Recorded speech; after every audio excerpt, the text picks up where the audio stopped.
Welcome, dear listeners, to a spine chilling edition of the Conversation Cabin podcast. Tonight, we journey deep into the dark woods of New Jersey, where an age old looms larger than life. In the eerie heartland, the Garden State echoes through the misty pines, telling tales of a nocturnal nightmare born from the depths of folklore. They speak of a horrifying creature with the head of a goat, wings of a bat, the body of a kangaroo, and a haunting scream that pierces the soul.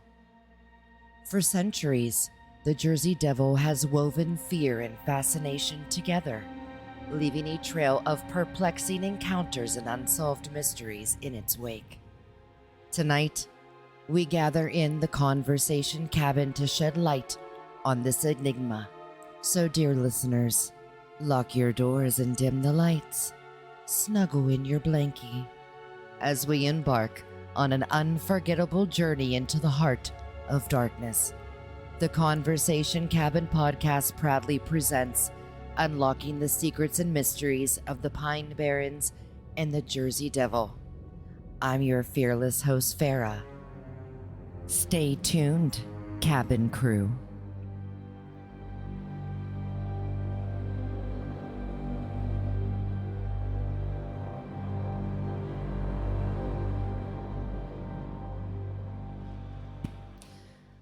Let's start with the scene, the Pine Barrens, covering an area of 1.1 million acres, roughly 22% of New Jersey's land area. The Pine Barrens is a dense forest that stretches from the Jersey Shore to the Delaware River. This area is 2.6 million years old. It has rare pygmy pitch pines and other species that have adapted to the forest fires that renew large parts of the area every year.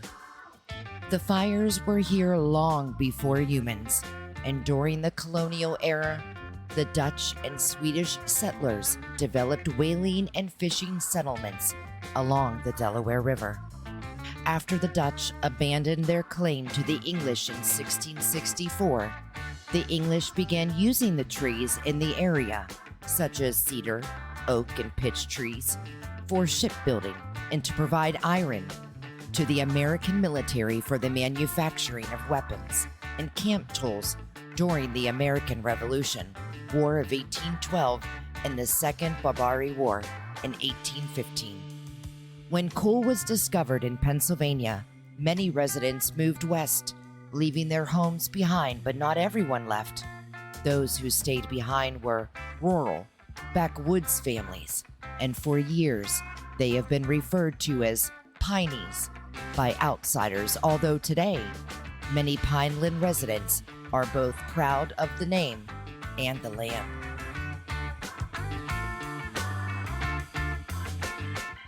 This location has been the birthplace of various secrets, not just the Jersey Devil.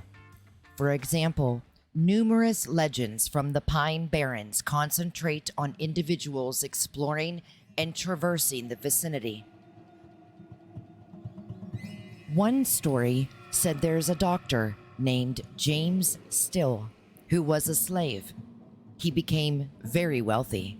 People say his ghost helps people when they're in trouble or stranded in the woods. It is said that Quakers were saved from disaster on a stormy night in 1809 by a white stag, a creature that foretells of calamity.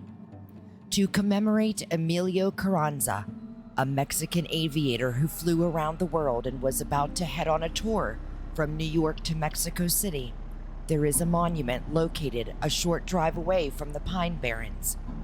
Carranza was urged to start his journey promptly, or his masculinity would be challenged.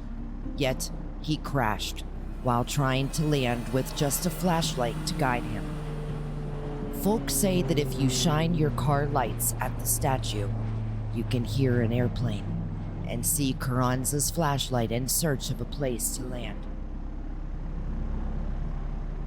Now, the most infamous legend in the Pine Barrens is that of, you guessed it, the Jersey Devil.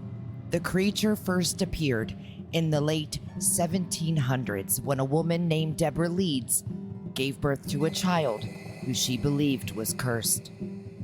Deborah Smith was born in 1685 in Burlington County, New Jersey, and passed away as Deborah Leeds in 1748 in Atlantic County, New Jersey.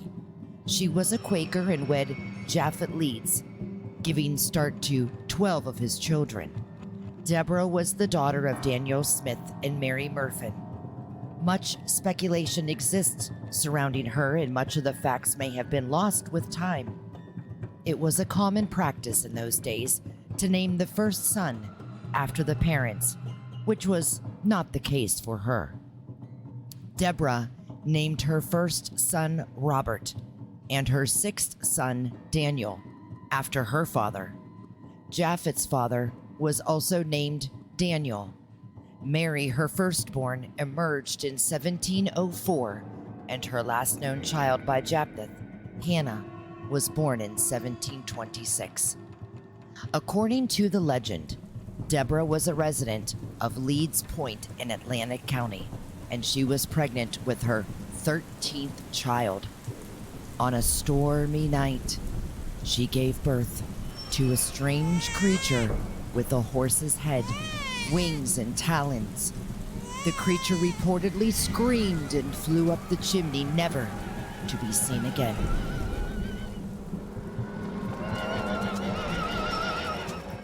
By 1735, Deborah would have been 50 years old, which was rather old for a woman to be having a baby in the 1700s due to the lack of medical care. This could lead us to investigate if the 13th child was born with a disability, mental illness, or disfigurement, or if perhaps it was a real-life devil or beast.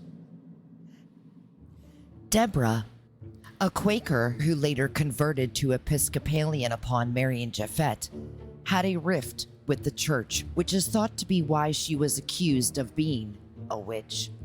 This is how the devil came to be associated with the Leeds Jersey Devil.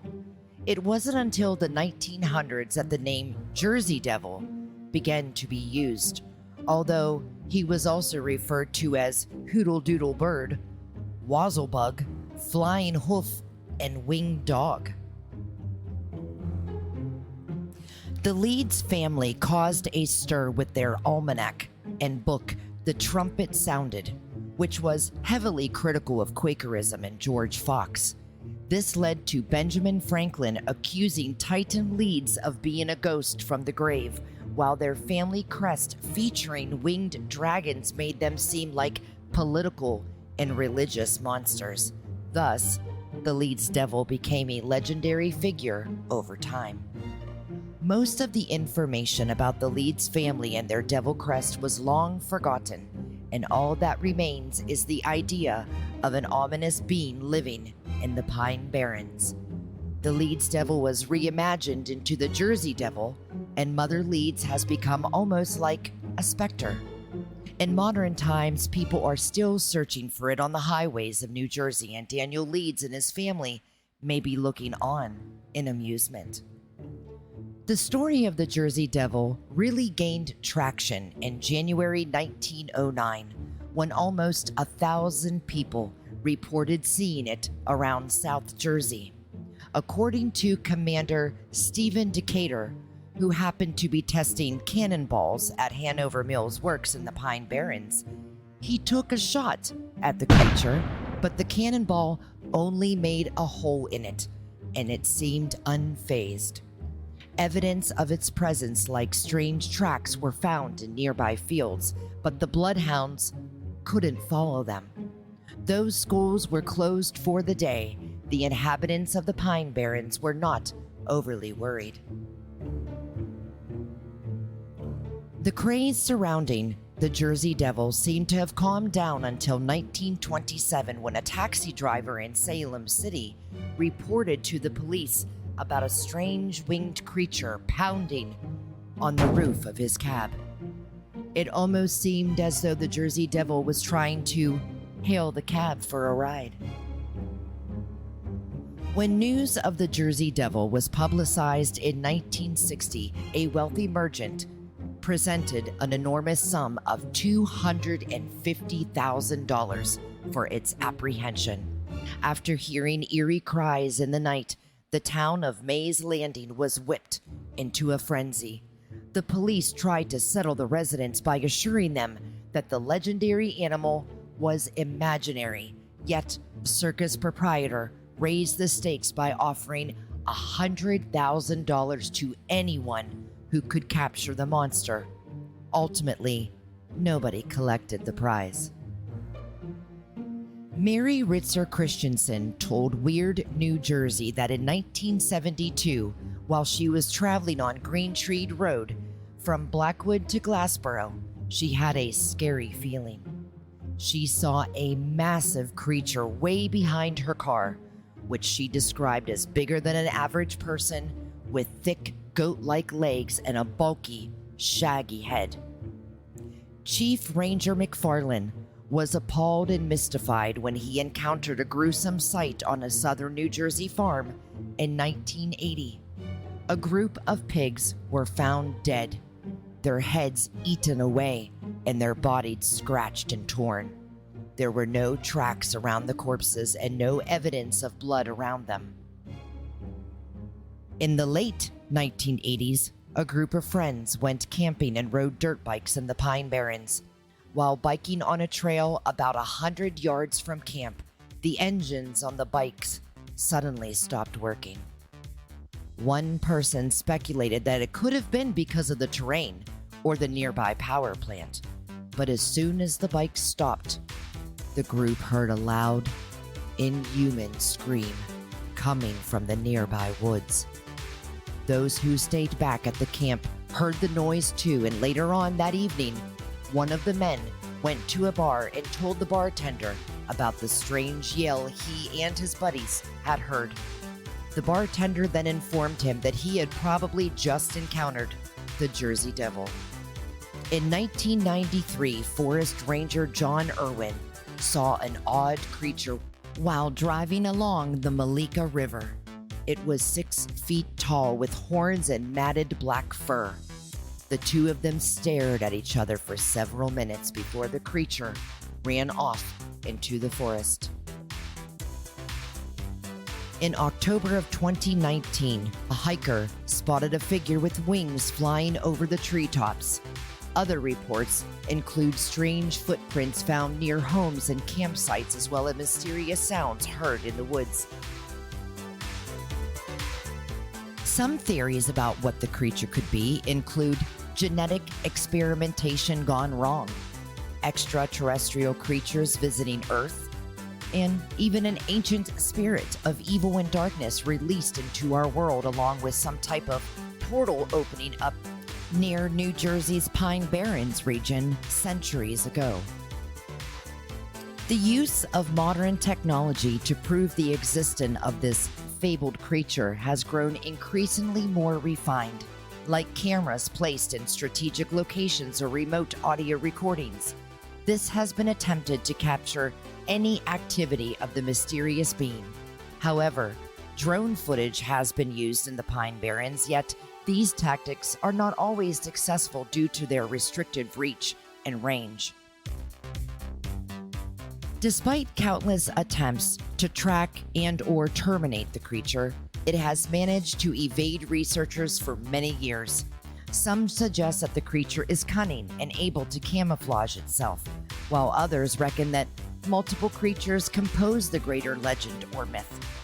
While the assumed characteristics of the creature differ, all accounts appear to concur on a few shared details. It has wings, hooves, and a twin-pronged tail. It's bipedal. It sometimes stands in an upright stance like a human, and its eyes can radiate in the dark. A few accounts also report that it has talons and antlers on its head. As we conclude this captivating episode delving into the enigmatic realm of the Pine Barrens and the legendary Jersey Devil, we are left with a profound sense of wonder and curiosity. The Pine Barrens, a vast expanse of untamed wilderness, has long held secrets and stories that have fueled the imagination of generations.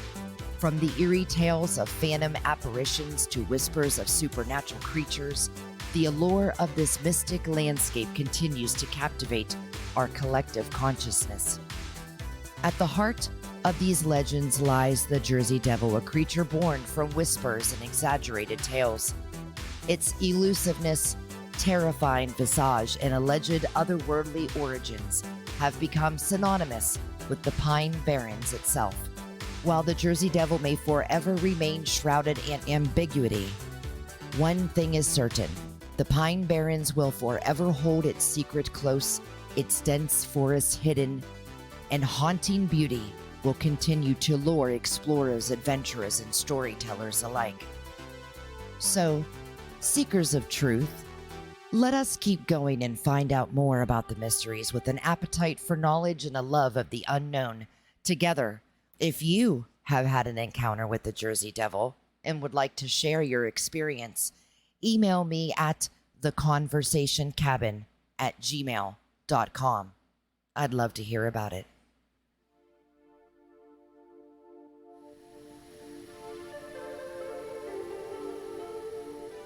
Thank you for joining me for tonight's episode, Season 2, Episode 4, Mysteries of the Pine Barrens and the Jersey Devil.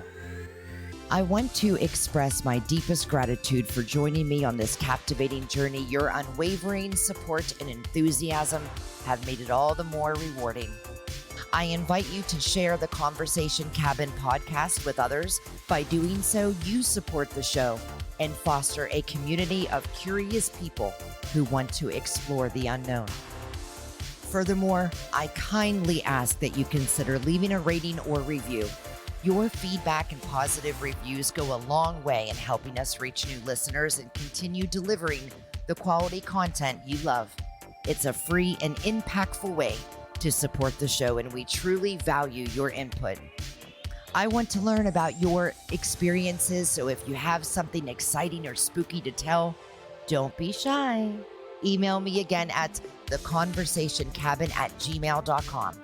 We can use your personal stories to make our investigations even more real and interesting, so don't wait, get in touch, and your story may be featured in one of our upcoming episodes. I've recently opened my Patreon page at patreon.com/theconversationcabinpodcast.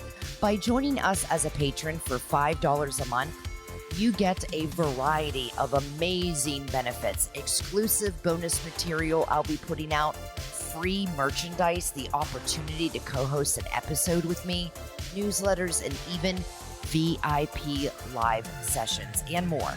Until next time, cabin crew, explore your strange.